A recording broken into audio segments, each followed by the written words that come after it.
Olá a todos, bem-vindo a Shadows, as sombras da verdade. No especial Dia dos Namorados, que todos estão acostumados a dar flores, chocolates, levar passeios românticos, hoje vamos falar de algo bem diferente: casais serial killers. Diferente de vários casais que todos estão acostumados a ver um amor, a juventude ou até uma certa idade já todos se amando e vivendo felizes para sempre, esses que vou mencionar não têm necessariamente um final feliz.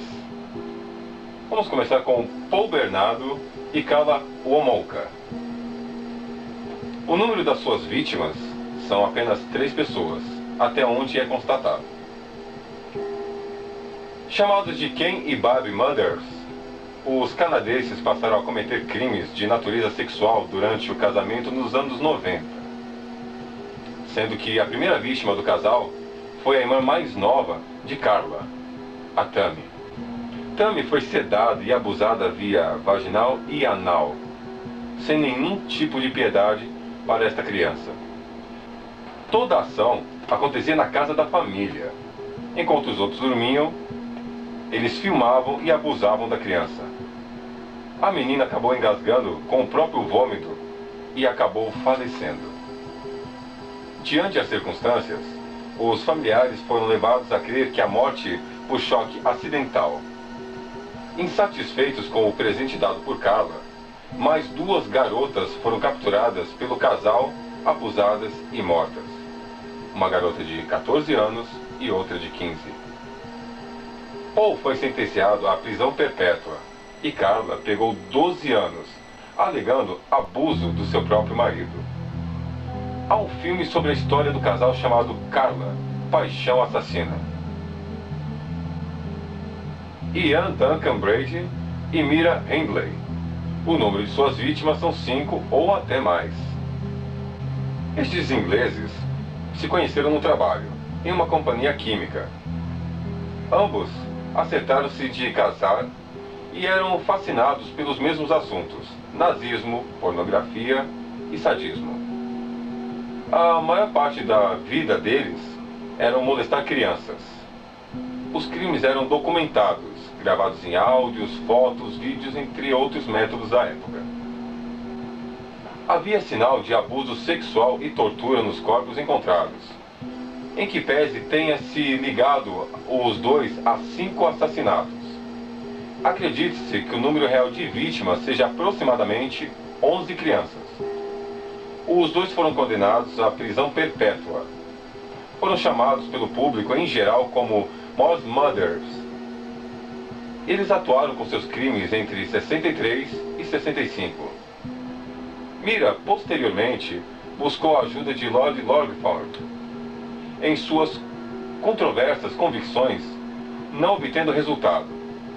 Em 2006, produziu-se um filme para a TV denominado Longford, sobre esta cruzada do Lord e de Mira.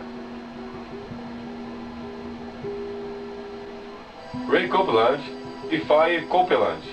Número aproximado de vítimas: 5 ou até mais. Reconhecidos como os assassinos em série mais idosos a serem sentenciados à prisão perpétua nos Estados Unidos.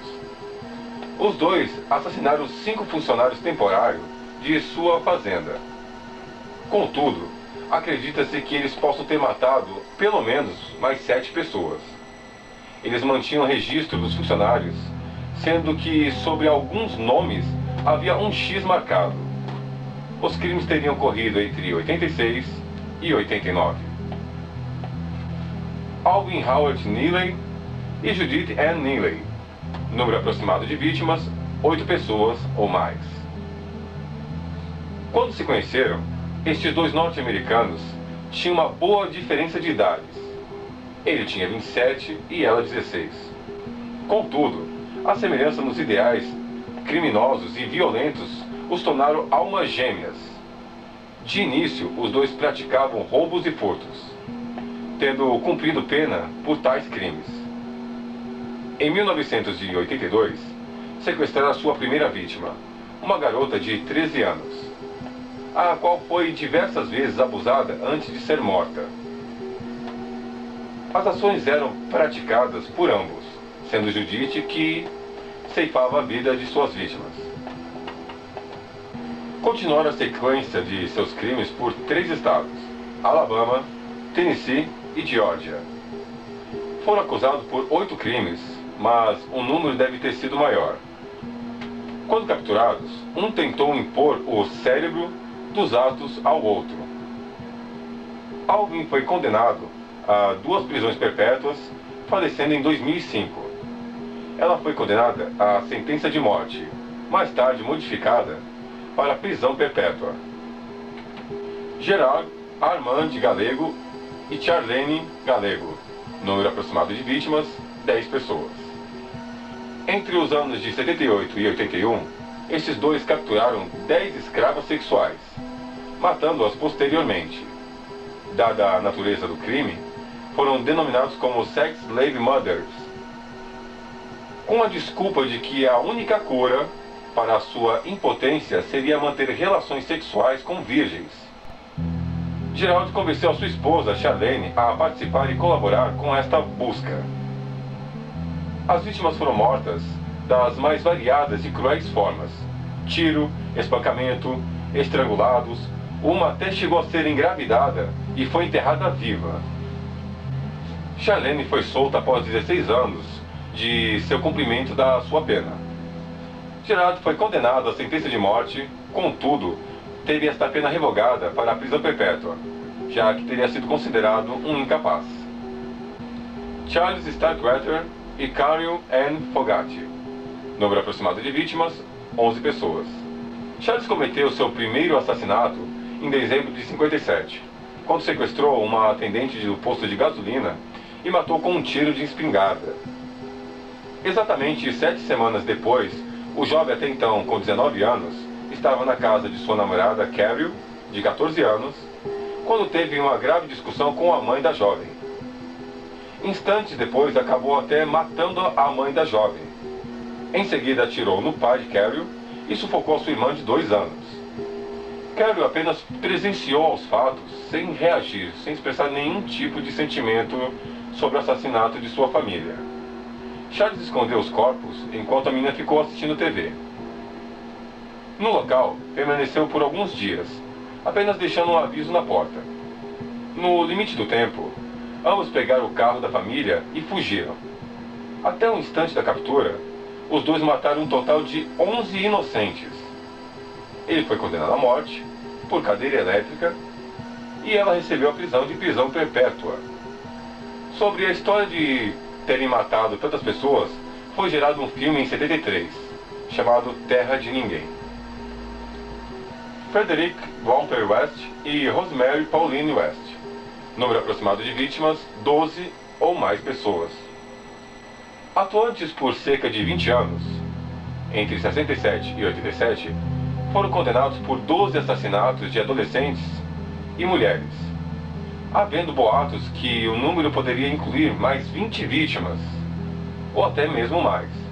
Os ingleses aparentavam ser um casal normal, sem nenhum tipo de mistérios, totalmente comuns. Todavia, a natureza brutal dos crimes chocaram a todos os envolvidos. Garotas eram abusadas sexualmente, torturadas e mortas, desmembradas e depois enterradas. Ele se suicidou na prisão e ela foi condenada à prisão perpétua. Arthur Julie Beck e Raymond Martinez Fernandes. Número de vítimas: 12 pessoas ou mais. Um dos primeiros e dos mais notáveis casais assassinos em série foi Martha Beck e Raymond Fernandes, também conhecidos como Lonely Heart Killers. Conheceram-se através de anúncios de um jornal no estilo solteiro à procura. Raymond aplicava golpes nas mulheres que conhecia através deste jornal. Martha, insegura com relação à sua aparência e também com a sua vida, sendo um pouco mais simples, se tornou uma mulher muito fácil de ser seduzida pelo mesmo. A paixão mútua foi quase instantânea. Logo ela passou a participar dos golpes de Raymond, fingindo ser sua irmã.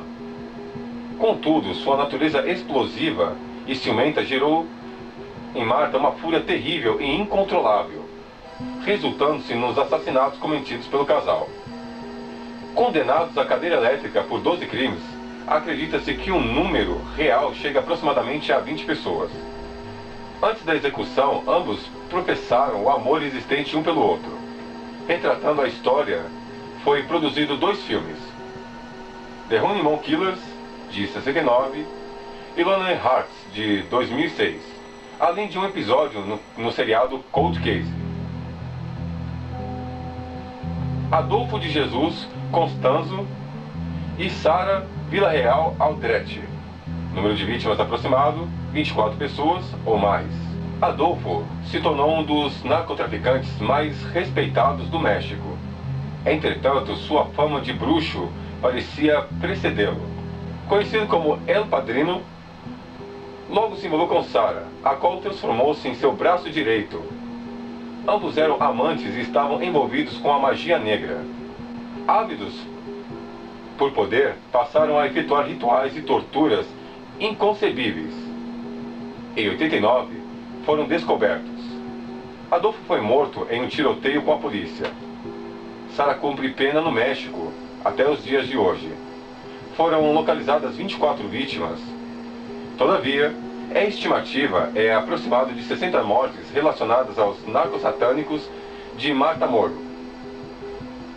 A personagem Pedrita Durango, de um filme homônimo, foi inspirada em Sara.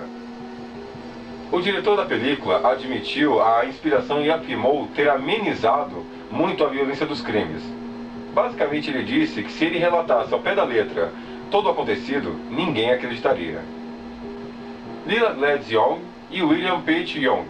Número aproximado de vítimas, 100 pessoas ou mais.